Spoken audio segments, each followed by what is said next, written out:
FIIs और DIIs का action कैसा रहा उस पर भी नजर डालेंगे। डोमेस्टिक इंस्टीट्यूशनल इन्वेस्टर्स ने कल करीब 3,170 करोड़ की खरीदारी कल के ट्रेडिंग सेशन में की। वही एफआईआईज यानी फॉरेन इंस्टीट्यूशनल इन्वेस्टर्स ने 2,780 करोड़ की बिकवाली की। याद रखें, एफआईआईज पिछले 2 दिनों से खरीदारी कर रहे थे, लेकिन कल करीब 2,800 करोड़ की बिकवाली कल के ट्रेडिंग सेशन में दिखी। इंडेक्स फ्यूचर्स और इंडेक्स ऑप्शंस की बात करें तो इंडेक्स फ्यूचर्स में करीब 1,500 करोड़ की बिकवाली हुई। वहीं इंडेक्स ऑप्शंस में करीब 26,000 करोड़ की बिकवाली कल के ट्रेडिंग सेशन में दिखी। स्टॉक फ्यूचर्स में 3,200 करोड़ की खरीदारी, वहीं स्टॉक ऑप्शंस में करीब 2,800 करोड़ की खरीदारी दिखी। कल अच्छा दिन था भारतीय बाजारों के लिए और अमेरिकी बाजारों से जो क्यूज आए वो भी काफी पॉजिटिव है। लेकिन आज भारतीय बाजारों की चाल कैसी रह सकती है वो बताने के लिए हमारे साथ डिम्पी अब जुड़ चुके हैं। Dimpy, good morning. बताएं कौन से लेवल्स पर अपनी नजर रखें। आशीषा, गुड मॉर्निंग। देखिए, कल मार्केट के अंदर पूरी तरह से कंसोलिडेशन देखने को मिला और करीब 26,000 प्लस माइनस 100 पॉइंट ऊपर नीचे हमने ओवरऑल मार्केट को करते हुए दिखा। और बैंक निफ्टी में भी कुछ मोटा मोटी यही रेंज रही 54,000 के अराउंड की, बट क्लोजिंग दोनों की उसके नीचे हुई है, यानी कि 26,000 के नीचे निफ्टी ने क्लोज किया और 54,000 के नीचे बैंक निफ्टी ने क्लोज किया। कुल मिला के कल मार्केट का बेस थोड़ा साइडवेज था। रोल ओवर के नंबर देखने जरूरी है इस समय, क्योंकि आज निफ्टी की बड़ी एक्सपायरी है बैंक निफ्टी की और कल फिर निफ्टी की एक्सपायरी हो जाएगी। रोल ओवर के नंबर अभी थोड़े कम है, इंडिकेट ये कर रहे हैं कि सौदों की कटान इसी सीरीज के अंदर हो रही है। अगली सीरीज में ज्यादातर सौदे कैरी फॉरवर्ड नहीं हो रहे हैं और उसका एक और तरीका है चेक करने का, वो है ओपन इंटरेस्ट। अगर आप चेक करेंगे तो अभी 1 लाख का भी शेयरों का भी ओपन इंटरेस्ट नहीं हुआ है बैंक निफ्टी पर, वो करीब अभी 96,000 के अराउंड है और सीरीज में कल 31% रोल ओवर हुआ ट्रांसफर होकर और नेट रोल ओवर करीब 56% अराउंड है। तो अगर आज रोल ओवर के फिगर करीब 10% भी बढ़ जाती है, जिसकी प्रोबेबिलिटी को कम लग रही है, अगर मान लीजिए 10% भी बढ़ जाए तब भी ये 3 मंथ की एवरेज रोल ओवर से कम होगा।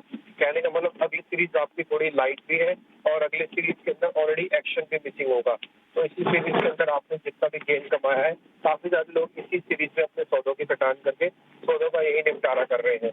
अब आती है रेंज की बात, तो मार्केट की जो रेंज है वो 23,800 25,800 25,500 का एक सपोर्ट एरिया है, जिसको सीरीज टू सीरीज ट्रांसफर करना है, यानी कि रोज करना है सीरीज में और तेजी और उनको 25,500 का स्टॉप लॉस के साथ कैरी करने जाना चाहिए और जिनको ट्रेडिंग स्टॉप लॉस लगा के कैरी करना और सीरीज टू सीरीज प्ले नहीं करना, उनको 25,800 का स्टॉप लॉस लगाना चाहिए। 24,200 24,500 मैक्स टू मैक्स टारगेट होंगे अगली सीरीज के भी, इससे ज्यादा का भी प्रोबेबिलिटी नहीं लगती मार्केट के अंदर। दूसरा आते हैं बैंक निफ्टी पे। बैंक निफ्टी में भी देखेंगे 54,000 के नियर अबाउट हम बंद हुए हैं, तो इसका भी यही है कि जिनको सीरीज टू सीरीज ट्रांसफर लेना है वो करीब 53,500 का एक रोल करके जा सकता है और जिसको बिल्कुल इमीडिएट रखना है वो 53,800 का रखे।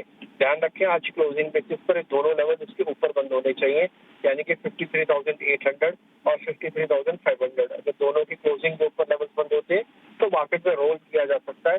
रोल ओवर थोड़ा कम है, अगर आप भी कोशिश करें तो इसी मंथ के कॉन्ट्रैक्ट को यहीं कर ले कंप्लीट, तो फिर 250 रुपए लग रहे हैं कॉस्ट के अगर आप रोल कर रहे हैं अगली बार, और निफ्टी के अंदर करीब 100 से 125 रुपए की कॉस्टिंग आ रही है। तो अगर आप कॉस्टिंग से बचना चाहते हैं तो सौदों की कटान यही करें।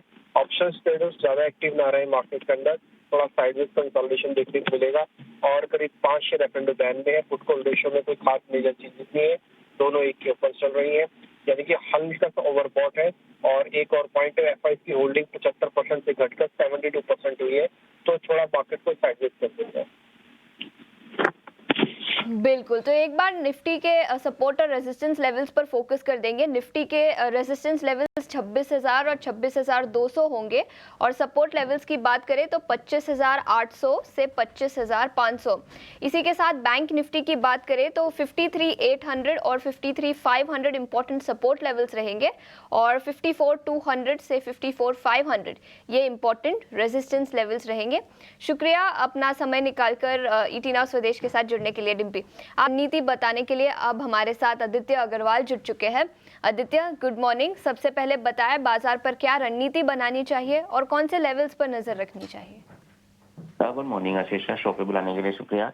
कल हमने देखा था निफ्टी 26,000 के लेवल को टच किया और वहां से एक हमने प्रॉफिट बुकिंग भी तुरंत आते हुए देखी मार्केट में। मुझे लग रहा है कहीं ना कहीं मार्केट एक बार 26,000 का जो ये लेवल है उसको अच्छा खासा रेजिस्टेंस मानेगा और उसके ऊपर निकाल के ट्रेड करना थोड़ा मुश्किल होगा। मुझे लग रहा है 1 से 2 ट्रेडिंग सेशन मार्केट थोड़ा सॉफ्ट रह सकता है। तो अगर हम लेवल्स की बात करें तो नीचे 25,900 पहला सपोर्ट रहेगा इमीडिएट आज के लिए। अगर उसके नीचे मार्केट ट्रेड करता है तो और 100 पॉइंट लुढ़क के 25,800 तक के लेवल को टेस्ट कर सकता है मार्केट। तो ये 100-200 पॉइंट का जो एक करेक्शन है मार्केट में, ये हमें आज या आने वाले दिनों में 1 से 2 ट्रेडिंग सेशन में देखने मिल सकता है। ऊपर जब तक 26,000 के ऊपर सस्टेन नहीं करता मार्केट में, फ्रेश एडिशन या फ्रेश लॉन्ग मैं नहीं सजेस्ट करूंगा निफ्टी में लेने के लिए। स्टॉक स्पेसिफिक और सेक्टर स्पेसिफिक मोमेंटम कंटिन्यू कर रहे हैं तो उसी पे लोग इन्वेस्टर्स और ट्रेडर्स को फोकस करना चाहिए। अब अगर हम बैंक निफ्टी की बात कर ले तो उसमें भी सिमिलर पैटर्न इमर्ज कर आ रहा है शीशा। ऊपर 54,200 का एक रेजिस्टेंस है। जब तक उसके ऊपर बैंक निफ्टी सस्टेन नहीं करता, मुझे नहीं लग रहा है कि फ्रेश एडिशन बैंक निफ्टी में भी करना चाहिए लॉन्ग साइड में। नीचे के लेवल्स पे अगर हम बात कर ले तो 53,800, 53,600 ये दो इम्पोर्टेंट सपोर्ट लेवल्स रहेंगे। तो ये छोटा जो रेंज है निफ्टी बैंक निफ्टी, मुझे लग रहा है इसमें ही ट्रेड करेगा कुछ दिनों और 1 से 2% का गिरावट हमें बैंक निफ्टी में देखने मिल सकता है। तो ये तो हुई इंडेक्स पर चर्चा, लेकिन आदित्य स्टॉक स्पेसिफिक आइडियाज कौन से रहेंगे? सो 2 बाय रिकमेंडेशन के साथ जाऊंगा। जैसा कि मैंने कहा कि स्टॉक और सेक्टर स्पेसिफिक मोमेंटम अभी भी बिल्डअप है। तो पहला स्टॉक है एबीबी का, एक अच्छा कंसोलिडेशन हुआ, स्टॉक ने करेक्ट किया, उसके बाद एक फ्रेश अप मूव आता हुआ दिख रहा है स्टॉक में। तो करंट लेवल्स पे खरीदारी की सलाह रहेगी एबीबी में। ऊपर में लक्ष्य लगाना है हमको 8,600 का और नीचे स्टॉप लॉस लगाना है 7,800 का। दूसरा स्टॉक है हिंडाल्को का। मेटल में हमने देखा है कि बहुत अच्छा एक मोमेंटम प्ले चल रहा है, फ्रेश एडिशन हो रहे हैं लॉन्ग्स में और ब्रेकआउट्स भी देखने मिल रहे हैं हमें। तो हिंडाल्को एक फ्रेश ऑल टाइम हाई की तरफ मूव कर रहा है। तो करंट लेवल्स पे खरीदारी की सलाह रहेगी। ऊपर में लक्ष्य लगाना है हमको 755 रुपए का और नीचे स्टॉप लॉस लगाना है हमको 699। बिल्कुल, तो मेटल सेक्टर से हिंडाल्को पर खरीदारी की राय, 755 रुपए प्रति शेयर का लक्ष्य। और इसी के साथ एबीबी यहां पर भी खरीदारी की राय है, 866 रुपीस प्रति शेयर का लक्ष्य। आदित्य, शुक्रिया समय निकालकर ईटी नाउ स्वदेश के साथ जुड़ने के लिए। एक छोटे से ब्रेक के लिए रुकेंगे। ब्रेक के बाद ब्रोकरेज रिपोर्ट से क्या निकल कर आया है आज सुबह, उस पर फोकस करेंगे और इसी के साथ कमोडिटी मार्केट पर भी नजर डालेंगे।